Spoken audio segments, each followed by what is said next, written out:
There's a moment right before a helicopter lifts off where everything has to be just right. Every bolt, every system, every detail.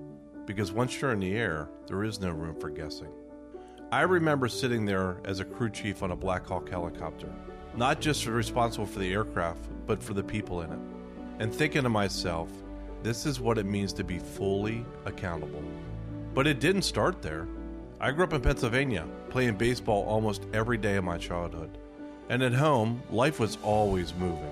Big family, big dinners, church on Sundays. But as I got older, some of the people around me started heading in a different direction. And I knew I didn't want that for myself. So I chose a different path. I joined the Army. The structure, the discipline, it forced me to grow up quickly. I became a helicopter mechanic, then a crew chief, and eventually a maintenance test pilot. And in that environment, you learn fast that all details matter because people are depending on you to get it right. After the military, I had to figure out what was next. And what I found was finance. Not because I planned it, but because I actually needed it. I sat down with an advisor and started noticing things. Gaps, missing pieces, things that didn't feel fully thought through. And I realized, if I felt this lost, other people probably do too. So I built something different, not centered around selling, but helping people actually see how everything fits together and making sure the details are right.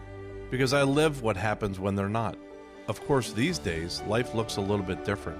I've got a family, a daughter, 2 grandkids, and a perspective shaped by both good moments and hard ones. Loss has a way of doing that. It makes things very real. And if there's one thing the military taught me, it is this. The outcome usually takes care of itself. If you're willing to show up, do the work, and pay attention to the details that matter the most. Because whether you're in the air or building a life down here, there's a lot riding on getting those right.